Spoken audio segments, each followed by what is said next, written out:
apresentar os resultados da minha pesquisa num artigo científico, mas isso é uma chatice. Será que não tem nenhum jeito de fazer isso que seja mais interessante?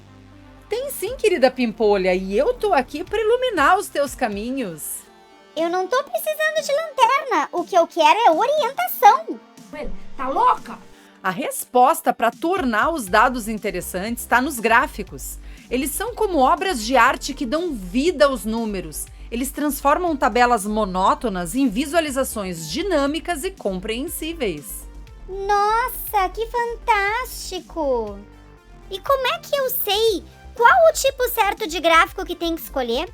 Eu vi na planilha eletrônica que tem um monte de tipos. Ahá! Tu tá prestes a descobrir o poder da escolha? Tudo depende do que tu quer destacar. Se tu tem dados comparativos, um gráfico de barras pode ser perfeito. Se tu quer mostrar uma tendência ao longo do tempo, um gráfico de linhas é a escolha certa. Agora, se tu quiser mostrar proporções, um gráfico de pizza pode ser a pedida. Mas isso é fácil de entender? Olha lá, hein? Eu não quero confusão com os pareceristas. Eita, gente cri-cri! Cadê o respeito, rapaz? Então presta atenção no vídeo de hoje, porque eu vou te ajudar na apresentação dos gráficos na seção Resultados do teu artigo. Eu sou a Adri Toigo e tu tá no canal Educação Física com Vinho. Produção! Roda a vinheta!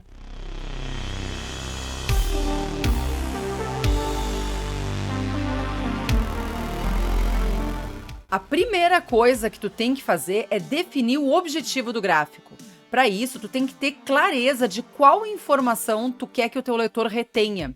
Então não banaliza o gráfico, ele é um recurso visual para apresentar uma coisa importante. Depois, faz um esboço da imagem. Te certifica se a imagem do gráfico que tu escolheu para apresentar os dados que respondem aos teus objetivos propostos é clara e se a interpretação dessa imagem gráfica não é muito complicada.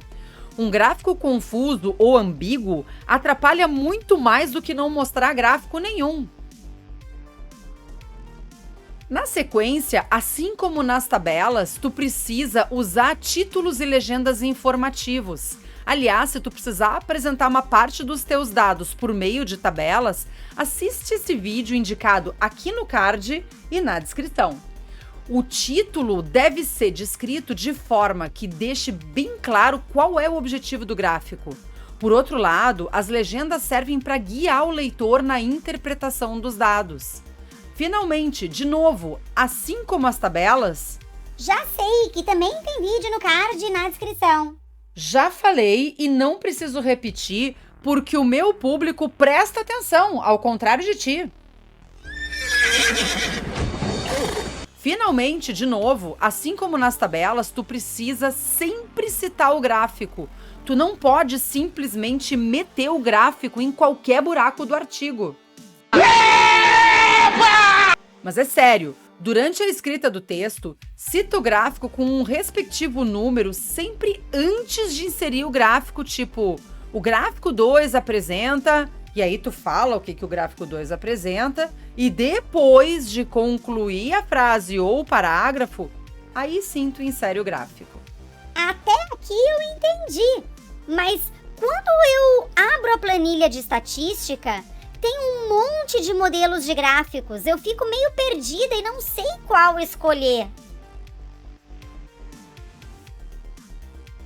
Beleza, deixa eu te explicar. Para as variáveis numéricas, contínuas ou discretas, tem dois gráficos que encaixam bem, o box plot e o de dispersão. Olha para cá! Puta que pariu! Se eu tiver um infarto com esses sustos, eu vou voltar com uma entidade e puxar teus pés quando tu estiver dormindo. Ah, morre, diabo! O box plot é um dos formatos mais usados para apresentar desfechos com variáveis numéricas. Olhando para esse gráfico, fica bem fácil de deduzir os valores de medidas de tendência central e dispersão de uma variável. E quando é que se usa um box plot? Quando tu tem um N de pelo menos 20 e tu quer comparar desfechos numéricos entre dois ou mais grupos. Olha para cá! Ainda vai me dar um piripaque no coração desses teus sustos. Por padrão, um box plot mostra a mediana, o intervalo interquartil, a amplitude, levando em conta os valores máximo e mínimo, e os outliers para cada grupo. Eu não vou me aprofundar nos outliers, porque agora é suficiente que tu saiba que eles são os pontos fora da curva. Mas também dá para usar outro tipo de gráfico, que é o gráfico de dispersão. Olha para cá de novo. Pelo gráfico de dispersão, dá para avaliar a relação de duas variáveis representadas num plano cartesiano bidimensional, eixos y e x. Aqui se plotam todos os valores da amostra que a gente está estudando. Esse tipo de gráfico é mais adequado para verificar padrões e não dados específicos, como as medidas de tendência central ou de dispersão, por exemplo. Ele é bem bacana para avaliar a associação entre duas variáveis contínuas, como é o caso aqui da associação entre percentual de gordura e índice de massa corporal. Fica bem fácil de visualizar nesse exemplo que quanto maior o percentual de gordura, maior o IMC. Resumindo, quando tu tem variáveis contínuas ou discretas, dependendo do que faz sentido, tu pode optar por uma dessas opções, mas presta atenção, porque não são só esses dois tipos. Eu tô te mostrando só esses para o vídeo não ficar um longa-metragem. Para as variáveis categóricas, tem dois gráficos que encaixam bem: o gráfico de barras e o gráfico de pizza. Olha para cá. Vamos começar pelo gráfico de barras. Ele faz mais sentido para apresentar o valor ou a proporção do que o resultado da medida de dispersão. Lá no gráfico de dispersão, eu tinha falado de percentual de gordura e IMC. Nota que eram valores numéricos. Mas olha para cá outra vez. Agora a gente tem a prevalência da classificação do IMC em abaixo, normal, sobrepeso e obeso, que são categorias, não números. Ou seja, eu estou usando essa imagem para mostrar no eixo Y prevalência de indivíduos da amostra em cada categoria de IMC apresentada no eixo X. Olha como é fácil de identificar que entre todas as categorias tem mais gente classificada como normal. Ou então, se a gente quiser ter uma ideia rápida se tem mais gente obesa ou com IMC abaixo do normal, é fácil enxergar que o percentual abaixo é menor do que o percentual de obesos. A leitura desse gráfico é trifácil. Tem um outro jeito de apresentar os dados em gráfico de barras, que é por meio do gráfico de barras empilhadas. Olha para cá. Esse aqui serve para avaliar subcategorias das variáveis que tu está estudando. Não entendi nada. Nesse exemplo, a variável é a percepção subjetiva de esforço. Aliás, essa variável é preditora ou é de desfecho? Não lembro. Então assiste esse vídeo que eu vou deixar aqui no card e na descrição. Voltando para o gráfico, o pesquisador está avaliando a percepção subjetiva de esforço em 3 categorias: leve, moderada e intensa, em 2 tipos de treinamento de força. Olha como ele é quase autoexplicativo. O treinamento B parece mais pesado que o A, porque 60% dos sujeitos percebem o esforço como moderado e intenso. Já no B, 75% dos sujeitos tiveram essa percepção. Legal! Bem louco! Ainda tem a possibilidade de usar o gráfico de pizza, e esse é usado quando o pesquisador tem muitas variáveis categóricas para apresentar, que no caso vão ser as fatias da pizza. Eu te confesso que eu nem lembro se eu usei esse gráfico em algum dos meus artigos. Normalmente, quando eu tenho muitas variáveis, eu prefiro ou descrever no texto ou mostrar isso numa tabela. De qualquer jeito, olha para cá. Para ter um exemplo para mostrar aqui, eu peguei uns dados de um estudo que eu publiquei e montei esse gráfico de pizza. Aqui a gente tem 5 categorias de lesões que foram identificadas na etapa da corrida do triatlo. A faixa mais escura é a de maior prevalência, que mostra que 34% das lesões foram no tecido muscular. Mas eu não optei por esse gráfico quando eu e a professora Daniela Ongarato, que é a coautora, submetemos esse estudo.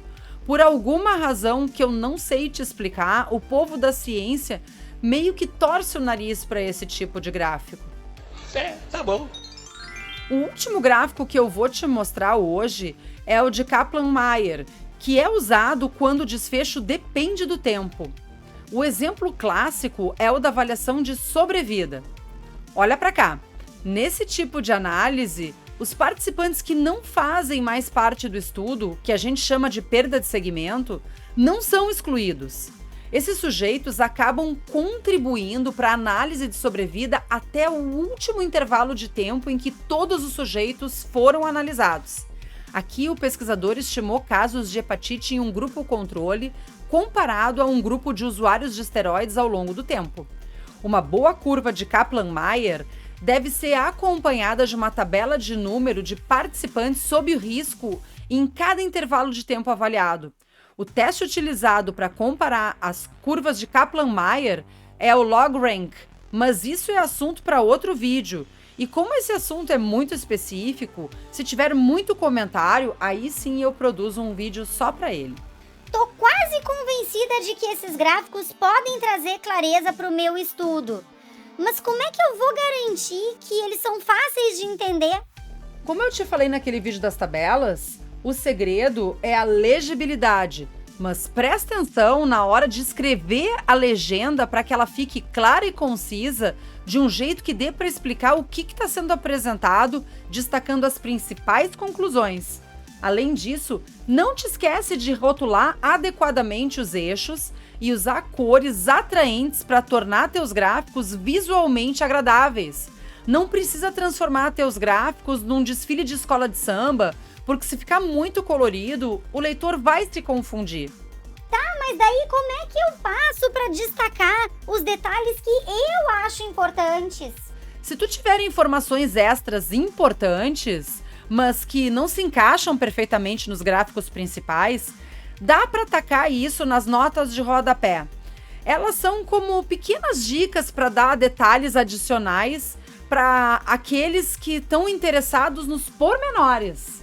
Nos seus mínimos detalhes. Eu detesto nota de rodapé, mas se precisar disso para deixar minha pesquisa mais atrativa e compreensível, eu faço esse sacrifício, porque parece que eu tô começando a ver um raio de luz nesse dia entediante. Essa é a atitude.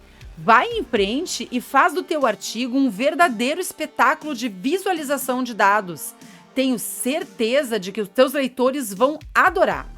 Certamente que sim. No próximo vídeo, eu vou te dar 7 dicas para melhorar a escrita da seção resultados do teu artigo. Por isso, se tu ainda não for inscrito nesse canal, aproveita para te inscrever com o sininho ativado para receber a notificação quando eu postar a sequência desse conteúdo. Esse vídeo me deu um trabalhão para montar o roteiro, então eu te agradeço demais se tu me deixar um joinha para ajudar na divulgação desses conhecimentos para todo mundo que precisa entender melhor dessas tranqueiras. Eu juro que não vai te cair um pedaço da mão. Confere o que está rolando lá na outra plataforma, que também é @efcomvinho. Se tu ainda precisar de mais ajuda para escrever e publicar o teu estudo, pode nos chamar nesse e-mail para uma mentoria top. A gente vai te pegar pela mão e esclarecer todas as tuas dúvidas, te guiando na escrita de um trabalho em condições de ser publicado. E se tu ainda não vazou, fica só mais um pouquinho para dar umas risadas das minhas lambanças durante a gravação desse vídeo. Hoje eu vou ficando por aqui. Um beijo da bruxa e até a próxima!